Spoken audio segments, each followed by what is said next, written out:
मेरे प्रिय दर्शकों, आप सबको सादर नमस्कार, राधे राधे।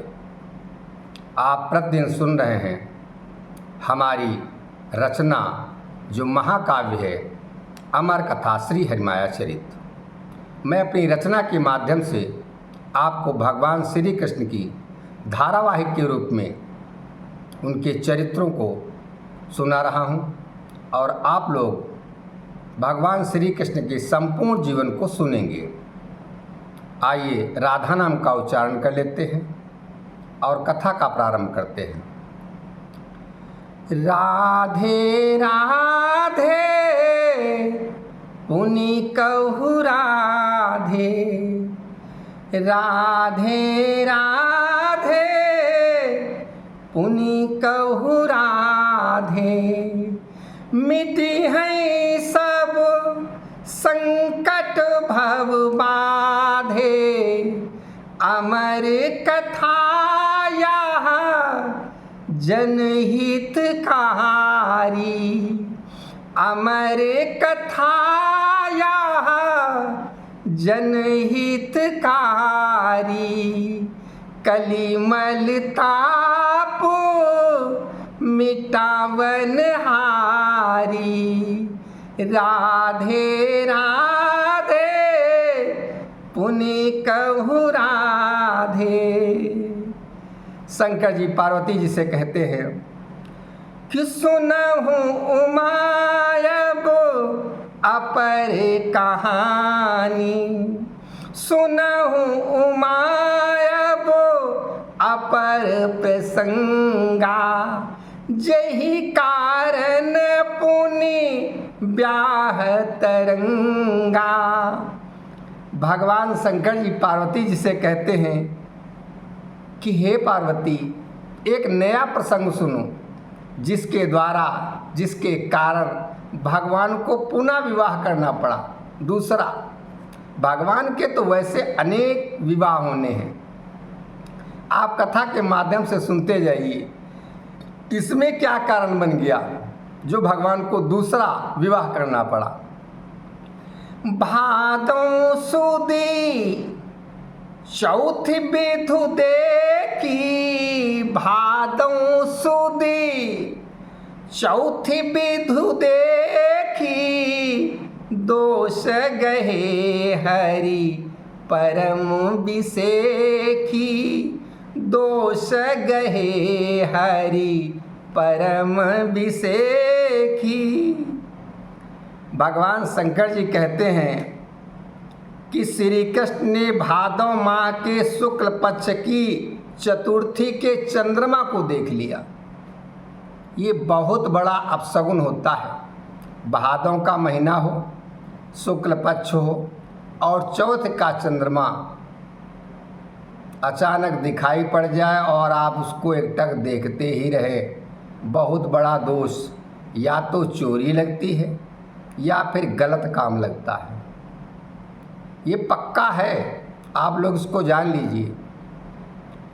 इसीलिए इस चौथ को जहाँ तक होता है लोग उसको डिनाई करते रहते हैं, यानी बराते रहते हैं, यानी उसको देखना पसंद नहीं करते हैं। ऐसा ही सुंदरकांड में श्री गोस्वामी या तुलसीदास जी ने भी लिखा है। उन्होंने भी तजौ चौथ के चंद की नाई, यानी चौथ का चंद्रमा जैसे तज दिया जाता है वैसे ही उन्होंने वहाँ पे बात लिखी है सुंदरकांड में। भगवान को ये दोष मिल गया। शंकर जी पार्वती जी से कहते हैं, सुनहु उमायस संशय नाही। औ हठ करि जे याह देखन चाही। लगई दोष तिन पर यति भारी। लगई दोष तिन पर अति भारी। ऋषिगण अस विधु दोष विचारी।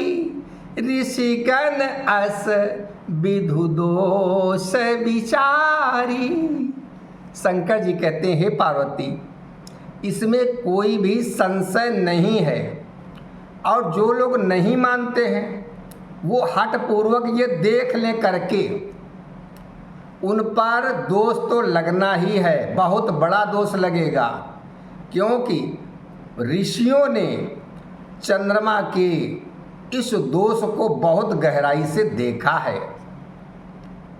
अब उसमें भगवान कृष्ण जी को क्या दोष लगा? सत्राजित नप दोष लगाए, सत्राजित नप दोष लगाए, श्यामंतक मणि श्याम चुराए, श्यामंतक मणि श्याम चुराए। उन पे ये दोष लगा कि राजा सत्राजित ने उन पर ये दोष लगा दिया कि मेरी श्यामंतक मणि जो थी वो श्याम यानी कृष्ण जी ने चुरा ली है, ये दोष लगाया। मणि चोरी मिथ्यारोपा, मणि चोरी मिथ्यारोपा,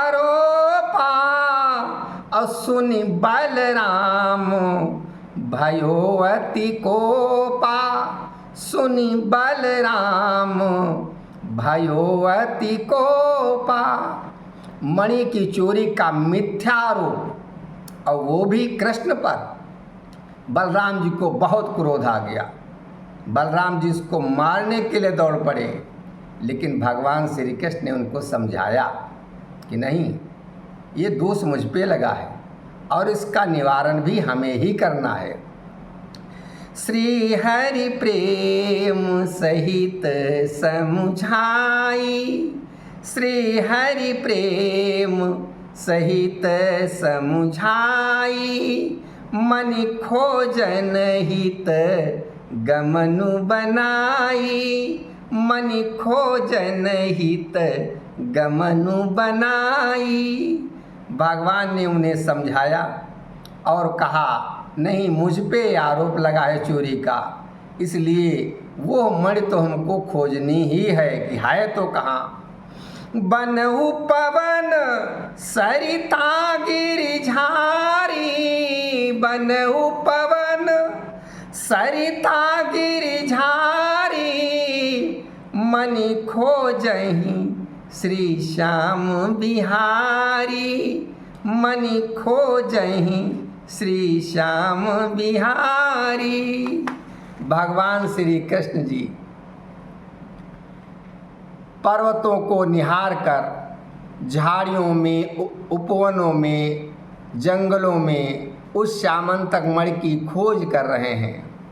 लीला करहि मनुज बने, भगवान श्री कृष्ण जी क्या नहीं जानते हैं, वो मनुष्य बनकर लीला कर रहे हैं, वो लीला कर रहे हैं सब। इसीलिए हमारे इस कांड का नाम भी लीला कांड है जो आप लोग सुन रहे हैं। पुस्तक जब आप लोगों के सामने आएगी, ये ग्रंथ आएगा, तो उसके 9 कांड जो हैं वो आपको सभी आपके सम्मुख होंगे। अभी थोड़ा सा समय है, शेष है, और जहाँ तक हमारा आकलन है अगले वर्ष तक ये प्रकाशन में आ जाएगी और आप इसको पूर्ण रूप से समझ पाएंगे, जान पाएंगे। लीला करहि मनुज बने, श्री हरि माया संग, देखहि क सुंदर गुहा, गिरि बीच फेरहि रंग। भगवान अपनी ही माया के साथ मनुष्य बनकर, अपनी ही माया के साथ मनुष्य बनकर लीला कर रहे हैं। उन्होंने पर्वतों के बीच एक सुंदर गुफा देखी जिसमें प्रकाश उत्पन्न हो रहा था। अब उन्होंने सोचा ये प्रकाश इसके अंदर से कहाँ से आ रहा है। कुंज फूल बहुभांति के, सुंदर भरे सुभा लता बीचैक द्वार शुचि, मध्यम भरे प्रकाश, मध्यम भरे प्रकाश। वहाँ पर बहुत प्रकार के सुंदर और सुगंधित फूलों के कुंज थे, जिनकी लताओं के बीच एक पवित्र द्वार है जो मध्यम प्रकाश के साथ झलक रहा है कि हाँ यहाँ पर द्वार है। अब भगवान ने क्या किया? द्वार खोली हरि अंदर आए, द्वार खोली हरि अंदर आए, देखी परम शोभा सुख पाए। मंदिरमय यहाँ भवन सुहाना, मंदिरमय यहाँ भवन सुहाना, राम नाम अंकित गुण साना, राम नाम अंकित गुण साना। वो जो घर बना हुआ था वो अंदर से बिल्कुल एक बहुत सुंदर मंदिर बना हुआ था, और वहाँ राम नाम पूरा घर राम के नाम से अंकित था। सब अंदर राम राम राम राम राम, जय श्री राम जय श्री राम, सिया राम, इस तरीके से सब। अब भगवान कृष्ण जी सोचने लगे कि ये मैं कहाँ आ गया, ये तो मुझे ज्ञात ही नहीं है। वास्तव में भगवान लीला ही करते हैं, लेकिन उनकी लीला में भी एक रहस्य देखिए। पुनि देखो प्रभु एक सुआसन, पुनि देखो प्रभु एक सुआसन, जेहि पर अति शोभित युवती तन, जेहि पर अति शोभित युवती तन।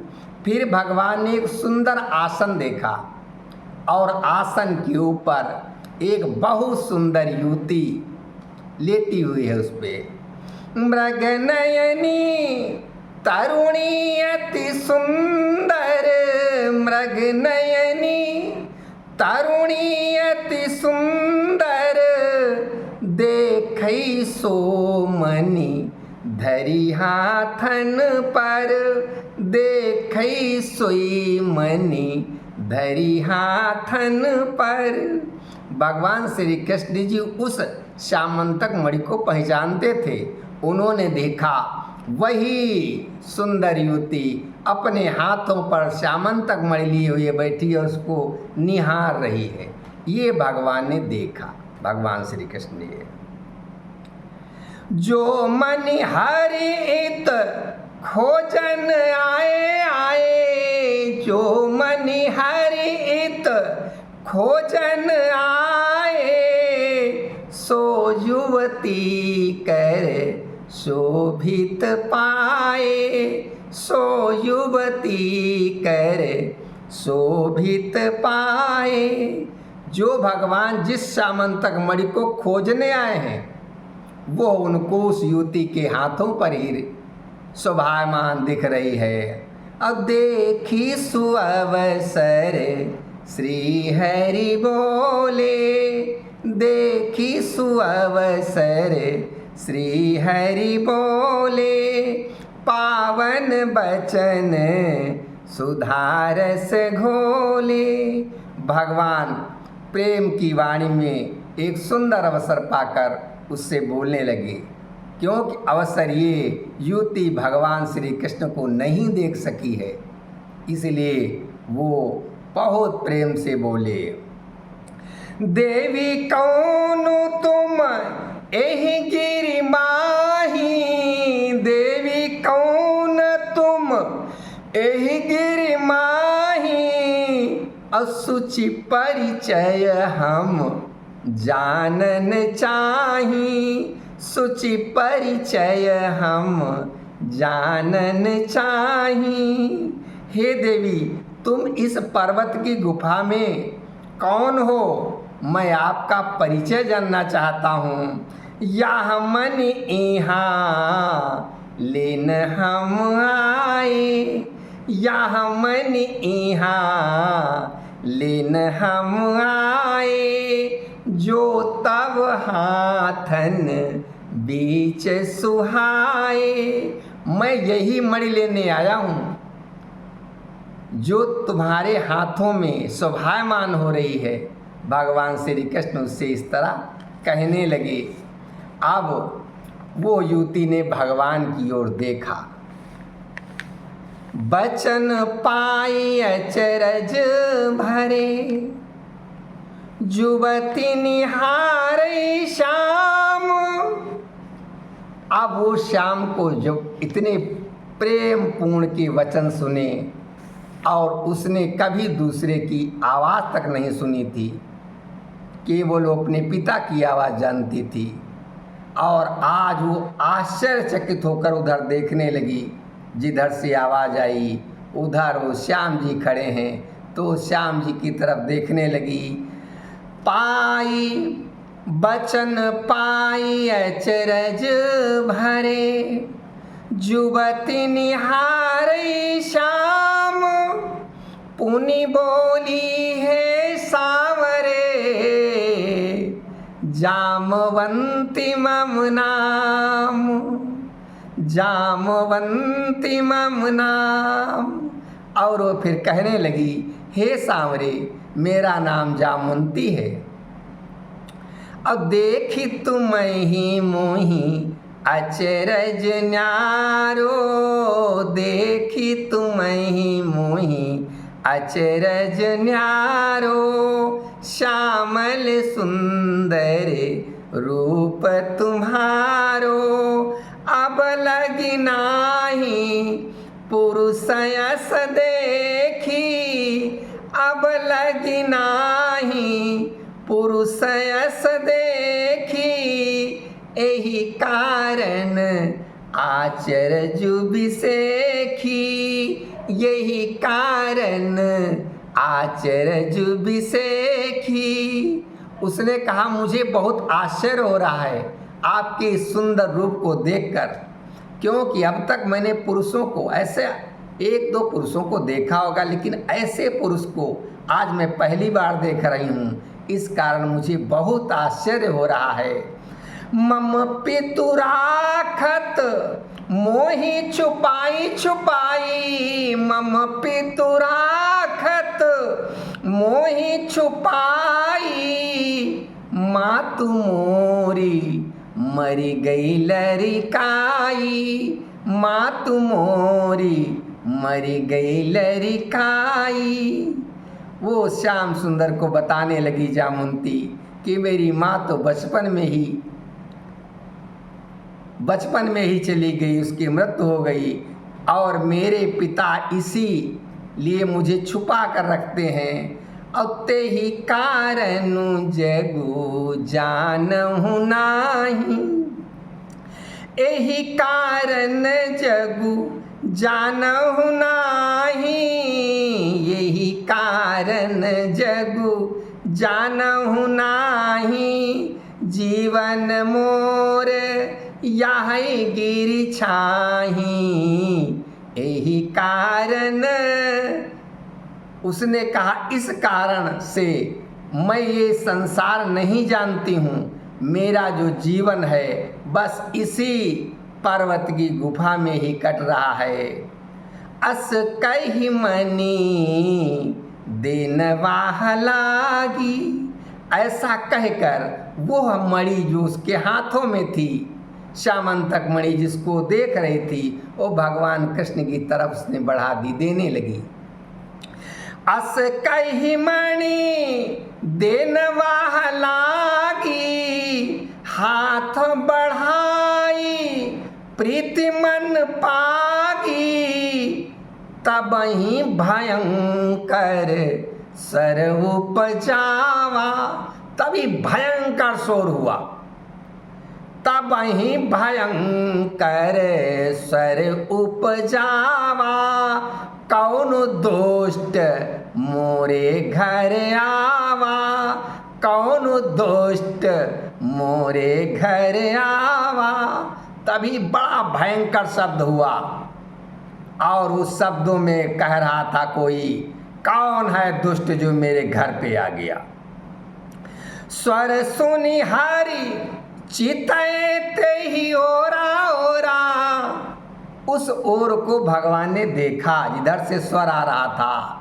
स्वर सुनी हरि चितय ते ही ओरा। और इच्छा भयंकर वृद्ध कठोरा। वो बूढ़ा है लेकिन बहुत बलवान है, बड़ा कठोर है और वो रीछ है, ऐसा भगवान ने देखा। क्रोधवंत धावा हरि पाहि। क्रोधवंत धावा हरि पाहि। अब काहि तोर जीवन अब नाही। काहि तोर जीवन अब नाही। वो कहने लगा अब तेरा जीवन नहीं है, ऐसा कहकर वो दौड़ पड़ा। सुनहु माया हरि छही जामवंत बलवान। युद्ध करन लागो बिकट जानहि नहीं भगवान। शंकर जी पार्वती जी से कहते, हे उमा, यह रीछ यही जामवंत है जो राम की सेना का नायक हुआ करता था। वही रीछ ये जामवंत है और भगवान को वो नहीं जान सका और भगवान से युद्ध करने लगा। लेकिन भली भांति जानहि यह दुराई। भली भांति जानहि यह दुराई। जामवंत अतुलित बलदाई। भगवान श्री कृष्ण ये जानते हैं कि जामवंत में बहुत बल है, बहुत अपार बल है। महावीर रामा दल केरा। महावीर रामा दल केरा। परम चतुर पर मोहि नहेरा। परम चतुर पर मोहि नहेरा। वो भगवान कहने लगे ये परम चतुर है और महावीर है रामादल का, लेकिन इसने मुझे ठीक प्रकार से देखा नहीं और मुझसे भिड़ चला है। सोचहि हरि मन करत लड़ाई। भगवान लड़ते भी जा रहे हैं और सोच भी रहे हैं।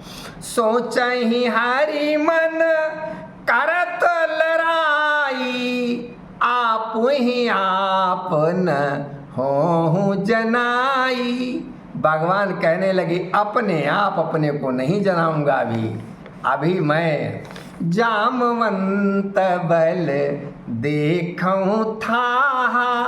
जामवंत बल देखूं था। और कब लगी जरई क्रोध कई दाहा। कब लगी जरई क्रोध कई दाहा। भगवान ये सोचने लगे कि मैं देखना चाहता हूँ कि इसकी क्रोध की अग्नि कितनी देर तक जलती रहती है। भिरहि पछारहि फेंकहि दूरे दूरे। भिरहि पछारहि फेंकहि दूरे। अब हरि बल आजू लगावहि पूरे। भगवान को आज अपना संपूर्ण बल लगाना पड़ रहा है। हरि बल आजू भिड़ते हैं, पछाड़ते हैं, पीछे को फेंकते हैं, फिर चिपट जाता है और फिर वो भयंकर लड़ाई हो रही है। अथकई न जामवंत बलबीरा। वो जामवंत जो बहुत बलवान है वो थकता ही नहीं है। थकई न जामवंत बलबीरा। अतुलित बल यही वृद्ध शरीरा। अतुलित बल यही वृद्ध शरीरा। इस वृद्ध शरीर में अतुलित बल है, जिसके बल का बताया नहीं जा सकता कितना बल है। इतना बल है जामवंत में। शंकर जी पार्वती जी से कहते हैं, उमा हो तरन मास बिताना, उमा हो तरन मास बिताना, लड़ई रीछ पति कुशल महाना। 1 महीना बीत गया, पूरा महीना माह पूरा निकल गया और दोनों कृष्ण और जामवंत लड़ रहे हैं। और सोचई हरि अब देऊ जनाई, सोचई हरि अब देऊ जनाई, और नाही त मिटई न कबहू लड़ाई। भगवान सोच रहे हैं कि मुझको अब अपने को बता देना चाहिए, नहीं तो ये लड़ाई कभी भी नहीं मिटेगी, ऐसे ही चलती रहेगी। आइए यहीं पर कथा का विश्राम लेते हैं, कल आपको आगे की कथा सुनाएंगे। सभी को नमस्कार, राधे राधे। राधे राधे पुनि कहु राधे, मिटी है सब संकट भव बाधे, अमर कथा यह जनहितकारी, अमर कथा यह जनहितकारी, कलिमल ताप मिटावन हारी, राधे राधे पुनि कहु राधे। आप सबको कथा सुनने के लिए बार बार धन्यवाद। आपको पुनः प्रणाम। हम कल आपसे आगे की कथा कहते हैं, अनवरत कथा चलती रहेगी। सभी को पुनः नमस्कार।